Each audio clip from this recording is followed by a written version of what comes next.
Card number 115 from the 1953 Bowman Color set. Cloyd Boyer, what a first name, Cloyd, from the St. Louis Cardinals. There he is in his road grays. Check out that flannel uniform and the zipper down the front in the Polo Grounds. If it is card number 115, it must be session number 115 of, you guessed it, Card Room Live. If anybody's wondering what happened to the mysterious session number 114, well, it's lost to the ages. I had all sorts of computer issues, which some of you may remember from last time, and before I knew what I had done, it got removed. I could probably find it on StreamYard, but honestly, it happened. It's time to move on. We were looking at REA auctions, and I don't know what happened, but here we are with session number 100 and what is it, 15? Yeah, that's right, Cloyd. It's not a show, if you haven't been able to tell already. It's a hangout for fellow vintage collectors. Sometimes we have guests. We've got a couple waiting in the wings right now, in fact, but most of the time, no matter whether we have guests or not, we are wasting time looking at and talking about old cardboard depicting baseball players. And through it all, we try to make it time well wasted. If you're here with us live, welcome to you. Welcome to the YouTubers, to the commenters, to the folks from Instagram, to the folks from X, from all over the social media landscape. If you are listening to this later, whether you are recovering from the NFL playoffs, or going to work, or coming home from work, or sorting cards, or looking at eBay, or rolling out meatballs, walking the dog, sitting on the john, putting the kids to bed. That's a new one. Wondering if Eddie Wakis will come up. He might. Wondering what other kind of Mike foolery we're going to get into tonight. Whatever you might be wondering, I hope you get something out of this session.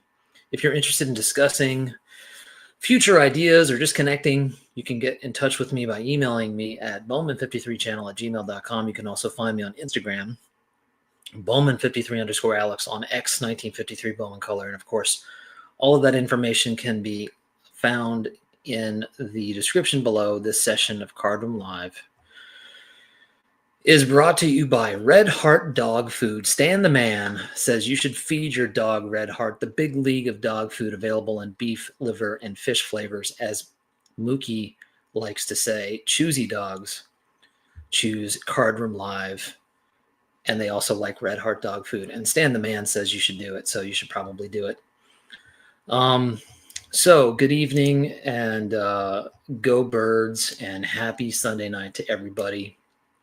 Don't worry, I'm not a big football guy, but I'm always happy when Philadelphia's happy. Mike, the sports history collector, is back with the first comment. What's up, Mike? Andrew is here. Dan's Vintage Baseball PC is here. We got another wrench holder. Mr. Reindeer Studios is here. Rob, Baseball Time Traveler, is here. Called Shot Cards is here. Hugo is here. Peacemaker Cards. Diamond Gems 45. Alan's Cards making a special appearance. Good to see you, Alan. Chris from Missouri. I love you too, Chris, and I totally understand, so don't worry about it. It's just Card Room Live. It's not a show. TheCardDeal.com. Good to see you. Mr. Orlando Collector's Dream is here. No, not 8 balls, meatballs. The Alex Show. It's not the Alex Show, man. I don't like that one bit. Mark Hoyle is here. What's up, Mark? Concrete Buddy is here, and another wrench holder. So it's about time we get this started.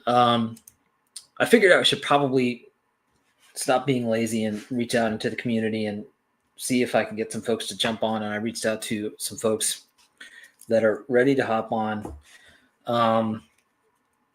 And we've got a topic that we're going to get into tonight. And we got some cards that we're going to show. But before we get into that, let me get these folks on here. Let's bring on the original Donnie Livestream himself. With Stan the Man. Red Heart Dog Food? Hold on, there it is. Oh, amazing. Oh, Show that, yeah. That's a great way to jump on. Thank you, Don. you're welcome. Good to see you. Same here. And then the guy who's like vying for the Donnie Livestream position. There he is. Hello, Where's the gentlemen. card, man? I'll never be Donnie Livestream. That's impossible. There's only one. And hey, Don, how you doing? I'm doing well, Jason. Good to see it. Awesome. Great to have you here, Jason, and glad to see you. Thank you, my friend, for having me. Yeah, for sure. And yeah, absolutely beautiful card. And already, like right away, he was like ready with this, I think. Yeah, that was deservedly so, I'm sure. All for you, Scott. And then finally, I want to, yeah, I want to welcome a YouTuber, and this is going to be his first time on Card Room Live, and we're happy to have him here, Mark from Dodgers Cards. Hey, Mark. Nice to be here. Thanks. Here we go. Oh, nice. Great. Prepared. Mr. Mark, how are you, my friend? Good. How are you? Very good. All right, great. So we got some great YouTubers here. I'm going to quickly, actually, you know what? Wrench holders like Scott, you're not doing anything. Grab some URLs and put them in the chat if you can, especially for Mark. If anybody's not following any of these guys, I'm sure everybody is, but if you're not, you should be. These are all great channels and great guys and great collections behind their channels. So I reached out to these three gentlemen, and this was the idea. So I asked these guys to pull some cards, and we're going to say like roughly 3 to 4, depending on how much time we've got. Random cards from their collection. And what I asked them to do was preferably among their favorites, but maybe cards that don't get as much attention, whether it's like hobby, they don't get enough hobby love, or they don't get enough community love, or whatever. It's up to interpretation, I guess. But you know, whatever they want to pull. And then I'm asking them to find or share an anecdote from that player's career or from his life, ideally around the year that the card was released, but it doesn't have to be. It's just anything related to that player. Because I always find that I'm even more interested in a card after I kind of learn about that player or a little bit about what that guy was going through or what his career was like. And so that's kind of the spirit that we're doing this in. So it might be stats, but it might also just be about what we like about that player or about that card. And so we're just going to jump in. And so, Mark, being that this is your first time, you got to go first. All right. Well, I'm happy to. So the first person I'm going to focus on is this guy, Dazzy Vance. Wow, Here's great. a W517, I believe. Yep. 1931 card of Dazzy Vance. You know, I talk about, you asked the question about hobby appreciation, et cetera. And I kind of thought, this is a good card I wanted to show because I got this card for $60. It's a beautiful card, hand cut example. And I thought that's not a lot of value considering what an amazing picture this was. Right. Dazzy Vance, I'll start with a few statistics. He had a completely dominant run of like 7 years from 1924 to 1930.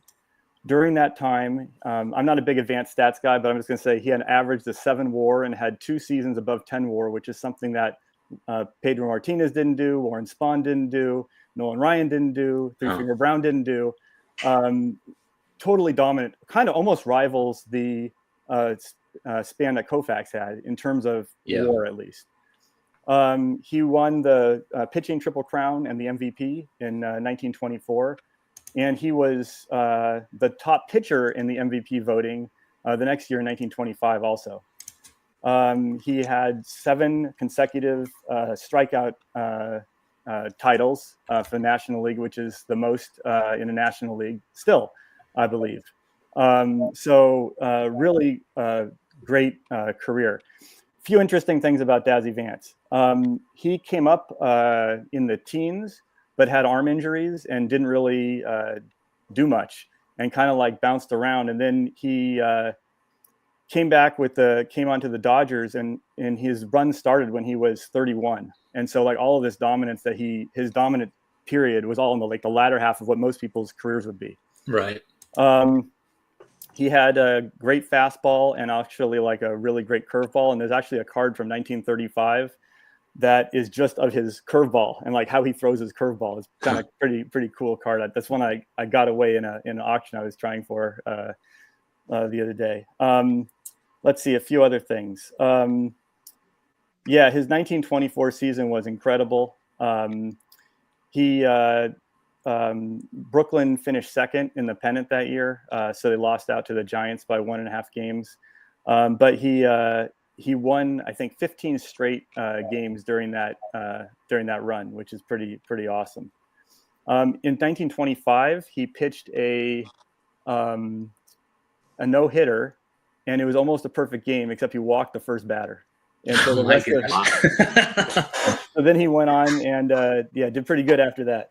And then the last thing I'll just mention about Dazzy Vance, and I'll show one more card. This is the 1925 Universal Toy. It's like his first major league U.S. card. He's got other cards, a couple other earlier cards, a minor league card and a Diaz cigarettes card, which is very rare. But this is the 1925. And I like this one because it was made in 25 after his 1924 awesome season. And then the last thing I'll just mention is that he is part of a pretty famous blunder play for the Dodgers in 1926. He was on second base. There's another guy on first base, and Babe Herman was at bat. Herman hit a line drive into the outfield. Vance goes to third. The guy on first was rounding and going to third, and Herman was catching up to the guy on who was coming to third. So the coach said Herman to go back, but Vance thought he was talking about him, so he went back to third base. So all three players end up at third base at the same time. Vance got there first, so he was safe, but the other two guys were out. So that's a very famous kind of blunder play that he was part of. Who's on first? There you go. So that's a little bit about Dazzy Vance. Fantastic. Great. Very cool. My favorite card is this 33 Gaudy. Mark, can you guess why? Maybe because of who he's playing for. I don't know. That's the only reason. Card. He was on the Cardinals towards the end of his career, and he was on the Pirates and the Yankees in the beginning when he was in the teens before he kind of really took hold. Yes. Excellent. Well, hey, Mark, you got us started off very well. Don, let's go to you next. Yeah, so my cards all have a connection, sort of like, when a coach has a tree of players or coaches that become head coaches. So we're going to call this the Monty Irving tree. And here's an autographed Perez seal of his. Great. Awesome. And so Monty Irving originally started with the Newark Eagles in the Negro Leagues. Right. And Branch Rickey tried getting him. And Effa Manley, who was the owner, had already lost Don Newcomb to Branch Rickey without any pay. And she said, I've had enough of that. I'm not giving you any more players until you pay me, because Branch Rickey was famous for just taking players like Jackie Robinson. Didn't pay for him. He won, I think, 16 letters in high school, and he got offered a full ride to the University of Michigan to play football, but he couldn't afford the car ride or any way of getting to Ann Arbor, Michigan, so he turned it down. And when he died, he was the oldest Negro League player alive in 2016. I think he was 96 at the time. But another interesting fact about him is when Hank Aaron hit his 715th home run, Bowie Kuhn sent Monty Irving down to the game because he was in public relations for the major league. So Monty Irving was the player that represented Major League Baseball. So it's kind of neat, a little Negro League tie there into that, even though Hank Aaron was rightfully so very upset that Kuhn didn't come. And he also played, I believe he was the shortstop, and Larry Dolby was the second baseman for the Newark Eagles before they made the majors. Yeah, there you go. Scott just had one of Larry Dolby's best friends. So I'm going to start with Monty Irving, and then when my turn comes up again, the spider web of other players. Nice. All right, so there's like a subplot. I like it. Wow, you guys put a lot of. I'm like a slacker compared to you guys. I got You notes. got webs. I know. I've got notes too, and I thought that was special. You got notes. Oh, I was like expecting like a Post-it note, Jason. So my first player, I love this topic because it kind of hones in on what I preach about collecting and loving to collect, and it doesn't have to be all Hall of Famers. There are a tremendous amount of incredible players throughout the history of this game that are virtually not recognized at all because they're not Hall of Famers. So I kind of did a mix of both. I have a couple Hall of Famers and a couple non-Hall of Famers. The first guy I'm going to show is a non-Hall of Famer, but one of my favorite players to collect. And the card I'm going to show is my 1957 Sher Lawler. And I actually just got this the other day. The reason I collect Sher Lawler is obviously I'm a White Sox fan. He's a catcher with the White Sox for 12 years, had a 17-year career. The little antidote with him is in 1957 was the first year of the Gold Gloves, and he was the first American League catcher to win the Gold Glove, and actually won it in 58 and 59, so he won it 3 years in a row. Had a dominant career. I wouldn't say dominant, a very serviceable career. Played with 4 teams, so he started his first year with Cleveland, and this is what I learned in doing the research about him, which really blew my mind. Had 2 years with the Yankees in 47 and 48. He was the third backup, or the third catcher, if you will. So he's got a World Series ring with the 47 Yankees. So that kind of led me down the path. As I was doing the research, I stopped researching him and started looking up stuff of him with the Yankees to try and find something to purchase. And I did find a Cleveland postcard from 46 that I think I'm going to purchase. But his rookie card is considered the 50 Bowman, and that was with the St. Louis Browns. So this is considered his rookie card. But the reason I wanted to show the 47 or the 57 was his first year at the Gold Glove. Obviously part of the 59 Go-Go Sox, which is a team, if you're a Sox fan, that's huge for us. We know who they lost to, Mark, but they were still a big team for us. So, a lot of history tied to that team. I don't have a ton of stats on him. It's 30 WAR, 264 average, 155 home runs, and over 800 RBIs. But 12 years in the majors, he caught over 105 games. And back then there were 152 seasons, so he was durable. He played a lot. I think his 2 years with the Yankees in 47 and 48, I think he only played like 33 games. But and his first year with Cleveland, I think he played like 20 games.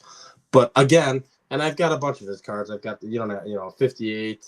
I've been stacking up on him, a 59, and it kind of ties into collecting. I think I paid $2 for this 57 that I got the other day at my LCS, and this was if you're a Sox fan, a legendary catcher, if that's the team you collect. And that was the year he got his first Gold Glove of the first of 3 Gold Gloves. So you don't have to, it doesn't have to be heavy hitters all the time. Right. The point I'm making, and that's right up my alley, because if you're collecting on a budget, there are learning the history and learning about these players is part of the fun of it. And I even the research, like I said, the research I did, finding out he was on the 47 Yankees, I'm like, wait, he played with Baird. I have to believe Bill Dickey had a big influence in his life then, so I'm going to research more of that. Bill Dickey, legendary catcher who helped Baird, probably had helped Sherm. So that's the kind of stuff I dig. So this was right up my alley, and that's why I picked him as my first player. For years, the 52 Bowman Sher Lawler was the oldest card in my collection. A beat up version of it. It's awesome. Oh, really? Yeah. I did it. It's funny you say that. I did a video of my first vintage card ever, and it was the 52 Bowman Walter Hoot Evers. Hey, all right. That I got from my mom. So 52 Bowman, very first vintage, real, the oldest card in my collection for years until I hit about mid-20s. You got to get the 53 Bowman Sher Lawler. I need to get the 50, and I actually want to get the 53 Hoot Evers. It's a good looking card. Yes, it is. Yeah, yes, it is. I actually almost picked that for tonight. Okay, so I should get going here. So in honor of Mark and his Dodger collection, I pulled this one, 1952 Topps, #1, Andypfco. Now, everybody in the hobby knows this card, whether you have it or not. Everybody knows that the #1 cards are fun because of the myth that, or it's not a myth, but just this sort of legendary life that the car had, where it was rubber banded into, kids packs and shoe boxes and stuff. So I had to get this card just for that reason alone. And this is actually in pretty good shape for being a potential like top of a rubber band pack.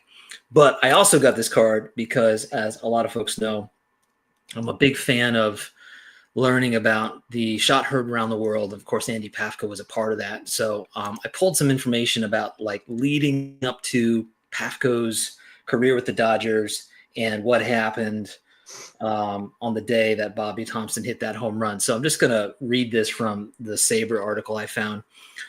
Despite his play in 1950, Pafko was once again the subject of a much rumored trade talk. He was supposed to be traded to the Giants for pitcher Sheldon Jones and outfielder Whitey Lockman. That never took place, but he was traded to the Dodgers in an 8-player deal on June 15th, 1951. I don't know who else was involved in that, but that's pretty epic. Pafko became an icon in Chicago and was much admired due to his Midwestern work ethic. But let's see. The Dodgers were visiting Wrigley when a trade was made. Pafko joined the Brooklynites, I should say, after the first game of a 3-game series. So in the middle of this 3-game series, he jumped over to Brooklyn. It didn't help the mood of the Chicago fans when Pafko, hitting in the 6th hole behind Jackie Robinson and Gil Hodges, hit a solo home run in the 7th inning of 6-4 Cub win in his first game for the Dodgers. Let's see. Everybody knows leading up to that shot heard around the world, the Dodgers had a 13-game lead in August, but the Giants slowly kind of chipped away at that over time and caught up to them, and they had that 2-game series. Well, it was going to be a 3-game series. First 2 games, they met at the Polo Grounds. The Dodgers went with 20-game winner Don Newcomb to start the game, while the Giants countered with 23-game winner Sal Magley. Each would be going on their regular 3 days rests. The Giants entered the bottom of the 9th down 4-1. They scored a run, put 2 men on. Ralph Branca replaced Newcomb, as everybody knows, and faced Bobby Thompson. After he took a strike from Branca, Thompson hit a sinking line drive towards this guy in left field. Pafko went back, thinking it might bounce off the top of the wall.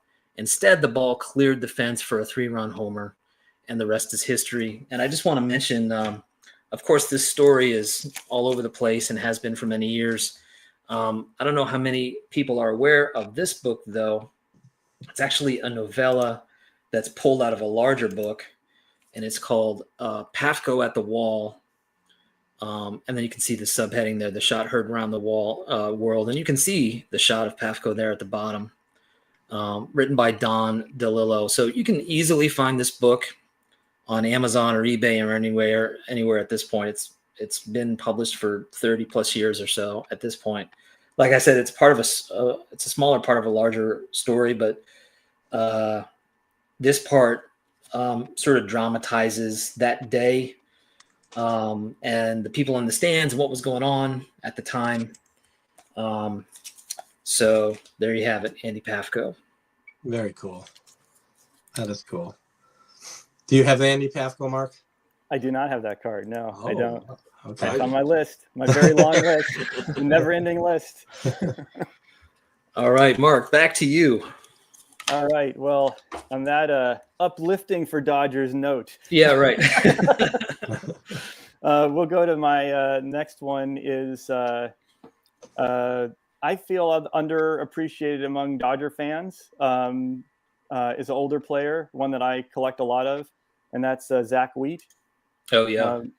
Here's a card from exhibit from 1925. I'm going to talk a little bit about him and show some of his cards, but if folks really want to go and do an awesome deep dive, check out Dan's Vintage Baseball PCs episode, which is amazing, interviewing a super collector that has like every card of Zach Wheat. It's pretty incredible. But Zach Wheat, the reason I picked him, and I feel he's underappreciated, he's the Dodgers for a Dodgers fan. And of course, I've got my Dodgers theme here. he's the all-time Dodgers leader in like 10 offensive categories: singles, doubles, triples, total bases. And he's like in the top 5. And that's a sweet one. I don't have that one yet. It's on the list. Anyway, he's up there on a lot of categories. He was like kind of like the Dodgers' first big superstar. That was like with the Dodgers almost all his career. He spent the last of it was with the Phillies, I believe. Yeah, sorry. I'll let you know when we're done. Yeah. So anyway, he led the league in hitting one year. He hit 335. He hit 275 2 years in a row. One in 1923 and 1924. In 23, he finished second, but didn't have enough at bats really to qualify. And in 24, he also finished second to Rogers Hornsby, who hit 424. It's kind of hard to beat that. But he was a great player for the Dodgers. Now, there's a few interesting things about him, besides the fact that he had all those great statistics. One is that he was responsible in many ways for convincing the Dodgers to sign another player who went on to do a bunch of things as a player and a manager, and that's Casey Stengel. They were childhood friends, and they grew up together, and he was part of making that happen. And there's this really cool Fatima team card here, which is, I think, maybe one of the first cards that Casey Stengel's on. I don't know. It's got Casey Stengel on it, and that's kind of around that time because 1912 was when he signed. So that has Casey Stengel and Zach Wheat on it. And then here's one more, just Casey Stengel in a Brooklyn uniform, but it says he's on a different team. So that's kind of strange. Huh. Anyway, another thing about Zach Wheat is for a long time there was like a rumor about him being of Cherokee heritage. And so a lot of people referred to him that way, but there was an article that kind of largely debunks that. Anyway, it's kind of interesting about that. There's also,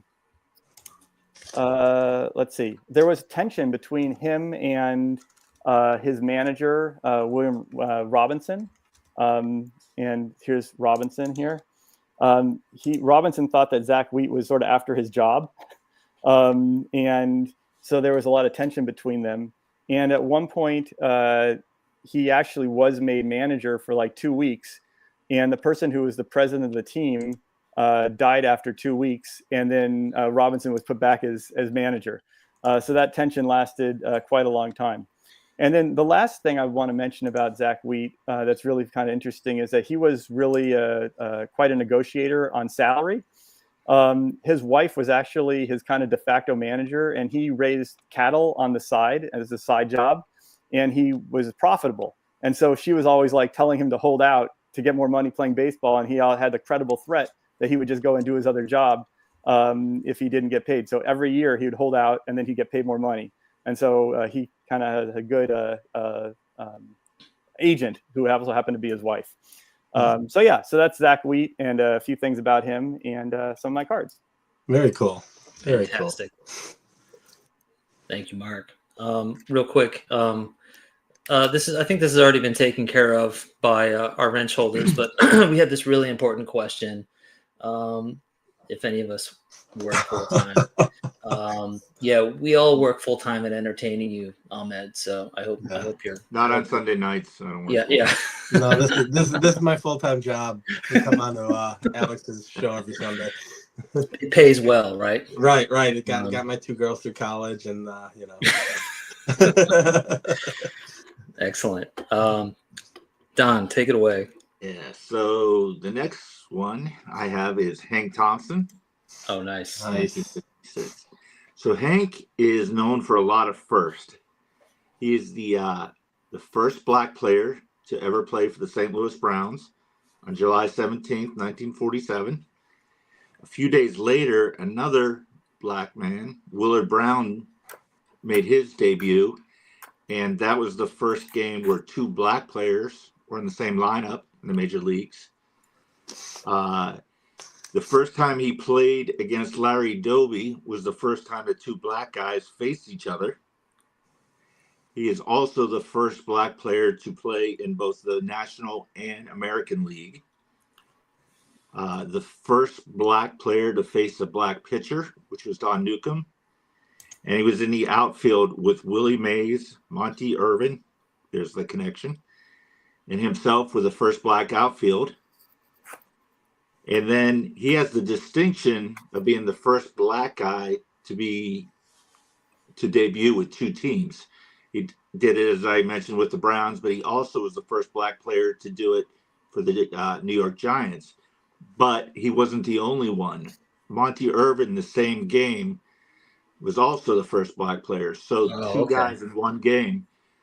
He was the third baseman, and Monty Irving pinch hit. And unfortunately for Hank Thompson in retirement, he was convicted of armed robbery in Texas and sentenced to 10 years in prison. And he was paroled early, but he died young at 43. Wow. Yes. Very young. Yeah. So now you're going to force me to buy a card now. Like I knew that he was the first Brown, and I knew he was the first Giant with Monty Irving, but I didn't know all those other firsts until I did research for the show. So it was pretty cool finding out all that other information about him. Yeah, definitely. That's awesome. Very cool. All right. Jason, go for it. All right. I'll weave my spider web. It's more of a direct line. So my next card is a 1956 Billy Pierce, another player who is not in the Hall of Fame. So him and Sherm are not in. He had a long career. So he pitched 5 games in 1945. It's not considered his rookie year, but then from 48 to 64, he was a predominant pitcher in MLB. He had 2 20-win seasons in a row, 56, which I'm holding here, and 57. Of course, he is also part of the Go-Go Sox. Yep. 59 Go-Go Sox. So I took out his 59 as well. His rookie card is considered the 51 Bowman. I did not take that out. I also did not take out his 52 Bowman, which I know Alex owns and happens to be one of my favorite cards in my entire collection. Yes. I show it all the time. So I said I can't take it out again. But it's just a beautiful card. A pretty predominant pitcher. Stats that I got on him: 211 wins, lifetime, 169 losses, 3.27 ERA. He does have an ERA title in 1955 at 1.97, where he went 15-10. I do know from what little bit I know about him. I believe he had some mental issues throughout his life. I don't know if he was struggling with depression or things of that nature, but I know he had some things going on in his life. Maybe someone can chime in on that. But I do know there was some of that going on in his life. But he's well revered in the White Sox organization. Actually has a statue in the stadium. So did a little announcing after his career, but. I just think is another great pitcher or really in the Hall of really good and doesn't get recognized enough, and another way you can collect $2 cards, dollar cards, and learn about the history of the game. So, right. Yeah, and I think what did Dazzy also pitch for the NL champ New York Giants in '62? Yes, yeah. And I think he was part of the '45 World Series, even though he only pitched 5 games, if I'm not mistaken. Don't quote me. Jason, important question here from Mike. Do the White Sox still have it? They do not right now. No, they do not. They've got a fantastic minor league system, though. It's one of the best. So they're going to be bringing those guys up and ruining them like they did everybody else. But all right. So I'm up. My next card, a more recent pickup for me, but I haven't really shown it that much, and I haven't really looked into it that much. So I figured this would be a good opportunity to talk a little bit about it. It's this 33 Gaudy of Paul Richards. I love that card. That's a beautiful card.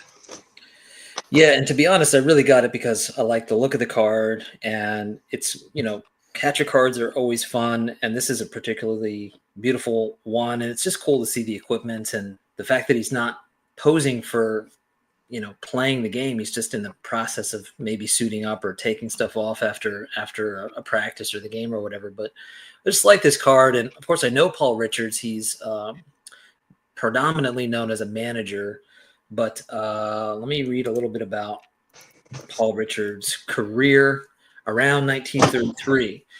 So in 33, Bill Terry had succeeded John McGraw as manager for the Giants and was overhauling the roster. So let's see. Richards caught 36 games, batted 195 in 90 plate appearances. So he was kind of slowly getting pushed out on his way out with the Giants. But the National League Most Valuable Player at the time was Giants left-hander Carl Hubble, who posted a 1.66 ERA, which was the lowest since the dead ball era, while reeling off a record 45 consecutive scoreless innings. And Richards caught 34 of those innings. And just show this again as I'm kind of going through this. King Carl taught the backup catcher a lesson that stuck for life. Hubble said that his screwball was such a devastating pitch because it was a change of pace. Later on, when Paul Richards would become a manager, and I know he managed those White Sox, he insisted that every pitcher try to develop a changeup. So there's Mr. Paul Richards. I think it's important. I think you mentioned this before, but it just reminds us of the Field of Dreams. Yes, Right. Absolutely, yes. Right. I do think it's important if you're going to show that beautiful card, you have to show this one as well. Oh, God. That's just Sorry, everybody. That's an absolute beauty right there, baby. Somewhere Mitchell is smiling. Yeah. Right, exactly right. Mitchell was with me when I got this. So, it was actually given to me by a dealer. So he actually gave it to me. So Wow. Shows you how revered that card is. All right. So we're starting over, right, Mark? You're Yep, up again. my last one here. Okay. So this last guy is a Hall of Famer. I picked all Hall of Famers, but I felt we're underappreciated. But okay. This is a guy always was second fiddle to Sandy Koufax, and I picked Don Drysdale. Now, this is from 64, and I'll talk a little bit about why I picked 64 in a sec. But as a kid growing up in Southern California, Don Drysdale was like a big deal. Hey, nice. I love it. Sweet. Twinsies. Don Drysdale was a big deal. Koufax was always like the one everybody talked about. Obviously, he's such a dominant pitcher. But as a kid growing up in LA and wanting to collect Dodger cards, Koufax was out of my price range, but I could afford Don Drysdale. And so I really got into collecting Don Drysdale, and I collected his run when I was a kid, which was awesome. Drysdale was a really, really beast of a pitcher. He was a really big strikeout pitcher. He won 3, strikeout titles. He won the Cy Young in 1962, and he has part of 3 World Series championship teams. He was known for pitching hard and pitching inside. And when he retired, he had the record for the most batters hit by a pitch. And Orlando Cepeda said the trick with Drysdale is you got to hit him before he hits you. So That's great. that was Drysdale. In addition to his big 1962 season, he also had a historic string of scoreless innings in 1968 when he pitched 58 2/3 scoreless innings. Interesting things about that, I think that involved 5 consecutive shutouts. And also it was broken up in a game that he won by a sacrifice fly by a Phillies hitter named Bedell, who that was the only RBI he got that season, and he only got 3 RBIs in his career. So that's what broke up his scoreless inning streak. Wow. Drysdale grew up in Van Nuys, California, and which is kind of the town right over from where I grew up. And he was classmates with Robert Redford. Unlike Koufax, he started out strong. He wasn't signed as with a huge bonus, but he actually started his career real strong. Koufax took several years before he hit his stride. As I said, he was in 3 World Series, 59, 63, and 65.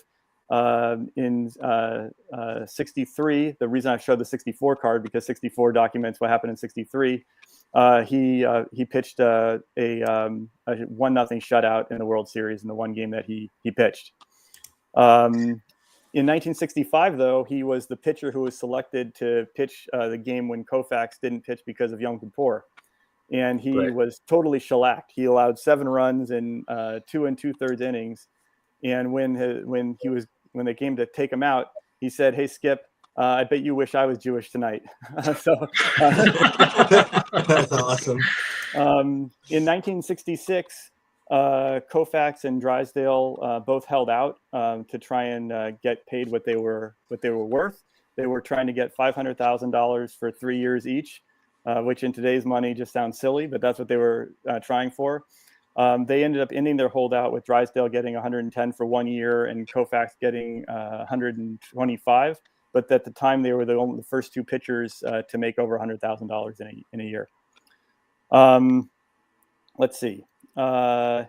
When he retired in 1969, Drysdale was the last active player on the Dodgers roster that pitched in Brooklyn.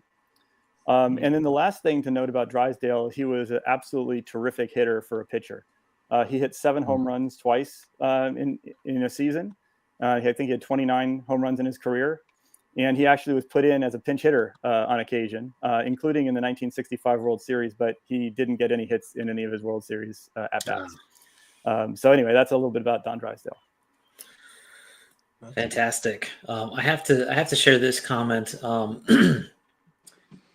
Mookie. Mookie, this might be my favorite of all the silliness. This might be my favorite thing you've ever said.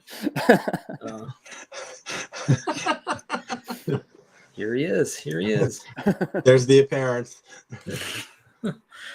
It's true, he did. Okay, Don, you're up. Right. So the next one, this is one of my favorite cards in my collection. And this is Ray Noble. Oh, nice. And just love that pose. And Yeah. I did a video on this guy before because he's one of the guys that played in Negro Leagues to make the major leagues. And he only has 2 cards. He has this and a Burke Ross. And he only played 1 full season and parts of 2 seasons in the major leagues. And he has the distinction of being the second post-war black catcher. The first was Moses Fleetwood Walker. Sure, yes. But do you guys know who the catcher was that made the majors before him? You guys? Campy? Campy? Yep. I was like, come on, Mark. Yeah, Campy. It was Campy. So he's from Cuba and played a lot of years what they call sugar mill clubs or mining companies. Then he came to America and was playing for the New York Cubans. And then when he was considered the best catcher to ever come out of Cuba by a lot of players at that time. But he was already 32 years old in 1951 when he made the majors. And he was in the lineup when Thompson hit his shot heard around the world, but he didn't have any at-bats, and he caught an inning, I think. So he didn't have any plays in that game. He's buried in the same cemetery as Jackie Robinson, and his connection to Monty Irving is that he married Monty's childhood friend. Oh, wow. So that's his connection. Very cool. I think it's fair to say that catcher cards are the greatest cards in vintage. Absolutely. Right? I mean, you could just collect catcher cards. I agree 100% with you there. Yeah. Totally. All right, my guy. This is a Hall of Famer. I actually used him as one of my trivia questions on my live when you were on it, Alex. But this is my 1936 Gotti wide pen of Joe Ducky Medwig. Yeah. He's a left fielder, predominantly known for the Cardinals, playing with the Cardinals. So that's my giant web. My 2 favorite teams are the Cardinals and the Sox. So you're going to see a lot of blank back. You're going to see a lot of Cardinals and Sox of what I've got here. But is actually in the Hall of Fame. The antidote with him is he is the last player to hit the Triple Crown in the National League. So he did that in 1937. He's got a 54.5 WAR, 205 homers, 324 average as a left fielder, and played with Brooklyn as well, Mark, which I didn't, I was doing some research and I wasn't aware that he played with Brooklyn, played with the Giants and then the Boston Braves as well. But, I kind of preach a lot of times the second tier, quote, lesser known Hall of Famers. If you want to get into pre-war, this is an avenue to go as well and learn about players as well. I think I bought this card ungraded, and I think I paid $33 for it. So we're talking 1936 pre-war Hall of Famer, beautiful image, and it's just a great way to get, everyone hears pre-war and panics because they think Cobb, Ruth, Hornsby, all the big boys, but you can still collect some pretty amazing players at a very affordable rate. So you Very did true. absolutely fantastic with that one. That's a great card you got there, Jason. thank you, sir. Thank you. Okay, I think I'm up, right? So not necessarily a unknown Hall of Famer, but not at the same time not a name that you necessarily think about when you're collecting cards. We tend to think about players, right? And actually, managers seem to be coming up a lot for me tonight. Not intentional, but I've got this 1916 M101-4 of Connie Mack. Great, awesome card. I always knew I wanted a Connie Mack, and this was the one that I was most drawn to just because I like that he's in the dugout there. So I went looking to see what's going on in Connie Mack's career around 1916. So by this point, the Philadelphia A's had won 3 World Series in 4 years, 2 over those New York Giants. Again, sorry, Max and Rick. Although you guys don't really care because they weren't in San Francisco yet. And so he had earned his reputation as the tall tactician. And Philadelphia cruised to its 4th American League title in 5 years in 1914, behind the famed $100,000 infield and the pitching of Bender, Plank, the 21-year-old Bullet Joe Bush, the 23-year-old Bob Shockey, and the 20-year-old Herb Pennock. But as all of this was going so well, World War I broke out, and that shortened the 1918 season and reduced revenue at the turnstiles. And then the Federal League started, and long story short, Mack started shipping off some of these expensive players that were also veterans. The young guys that he called up weren't quite ready. And the Athletics ended up with a losing streak in 1915. Losing season. Before the season ended, he shipped off some more players, including Jack Barry, who has a fantastic 2207 that I have in my collection. And let's see, I'm trying to get to my favorite part of this.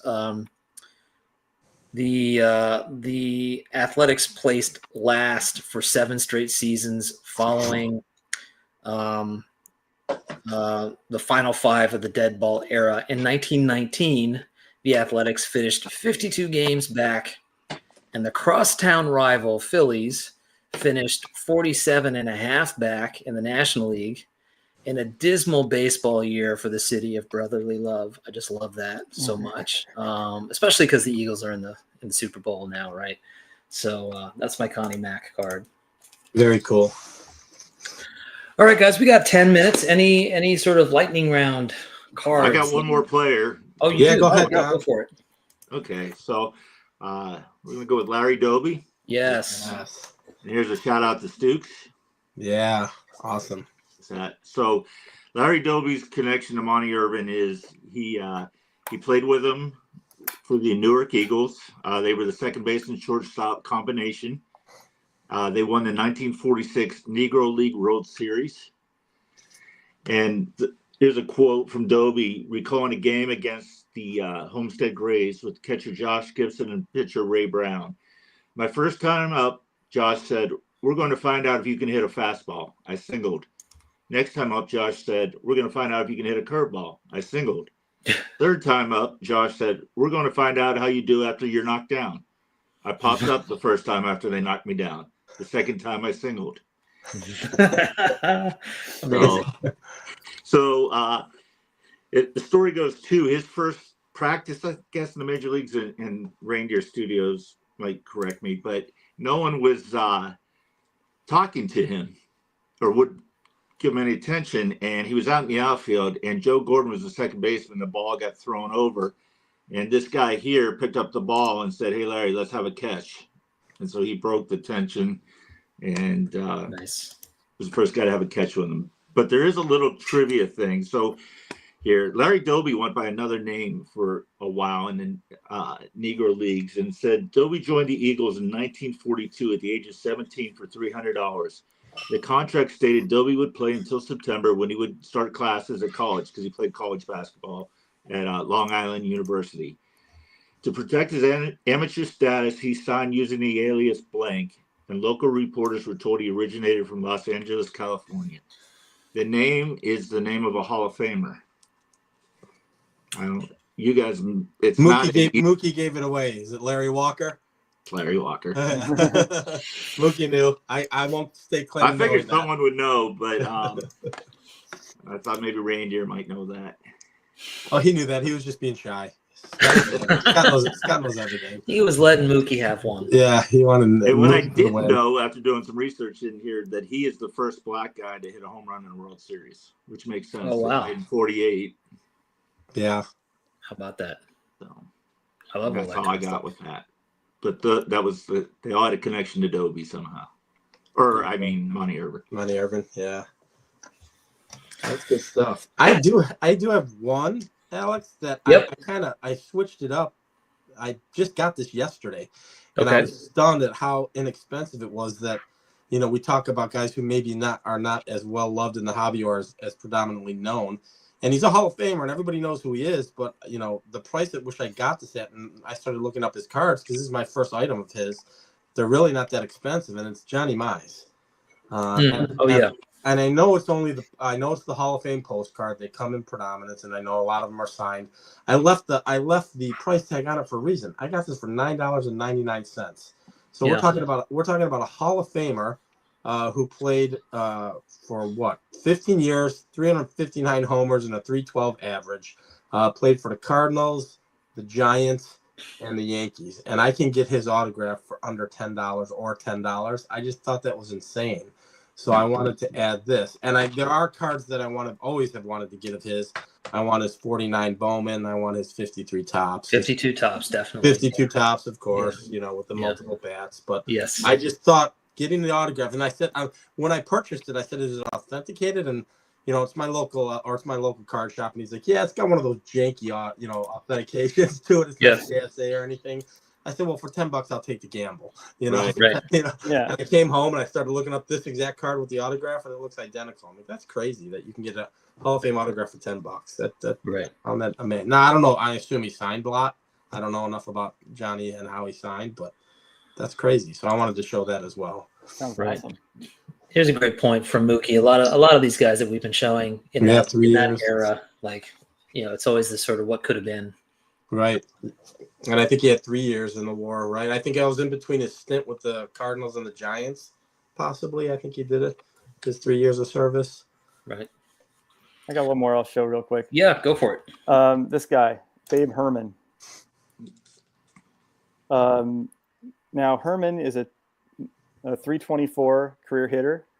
He had 2 seasons where he hit 381 and 393 back-to-back for the Dodgers. The reason I wanted to show that, though, is because it ties in with Dazzy Vance. He's the guy who hit the ball that ended up with the 3 people on third base.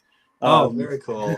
So, look at you all weaving your webs. Wow. Look at all these webs being weaved. Incredible. That's awesome. This was all planned ahead of time. Yes. Well planned by everybody other than me. Yeah. That's why you can't be Donnie Livestream, man. Yeah, exactly right. I don't have that talent. I can't weave those webs. I'm not the storyteller. All right, guys, this is probably a good stopping point for everybody. So let's see. We got a 4 collectors probably coming up here at 9:00.